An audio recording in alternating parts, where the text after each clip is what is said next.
আপনি কি জানেন একদিন একটা বাসের মধ্যে দুইজন লোক গল্প করছিল। প্রথম ব্যক্তিটি বলল, আপনি কোথায় থাকেন? দ্বিতীয় ব্যক্তি উত্তরে বলল, আমি তো ঢাকায় থাকি। তখন প্রথম ব্যক্তি বলল, আরে আমিও তো ঢাকায় থাকি। দ্বিতীয় ব্যক্তি বলল, আপনি ঢাকার কোথায় থাকেন? প্রথম ব্যক্তিটি বলল, আমি মোহাম্মদপুরে থাকি। দ্বিতীয় ব্যক্তিটি বলল, আরে আমিও তো মোহাম্মদপুরে থাকি। প্রথম ব্যক্তি বলল, মোহাম্মদপুর কয় নাম্বার রোডে থাকেন? দ্বিতীয় ব্যক্তি বলল, মোহাম্মদপুর 3 নম্বর রোডে থাকি। প্রথম ব্যক্তি বলল, আরে আমিও তো 3 নম্বর রোডে থাকি।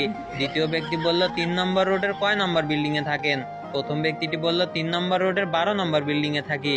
দ্বিতীয় ব্যক্তি বলল, আরে আমিও তো 12 নম্বর বিল্ডিং এ থাকি। প্রথম ব্যক্তি বলল, 12 নম্বর বিল্ডিং এর কয় তলায় থাকেন? দ্বিতীয় ব্যক্তি বলল, 5 তলায় থাকি। প্রথম ব্যক্তি বলল, আরে আমিও তো 5 তলায় থাকি। পাশে থাকা এক লোক বলে উঠলো, আরে ভাই, আপনারা তো একই বিল্ডিং এর একই ফ্লোরে থাকেন, অথচ একজন আরেকজনকে চিনেন না। সেই লোকটির জবাবে সেই দুই লোকটি বলল, ভাই আপনার সমস্যা কি?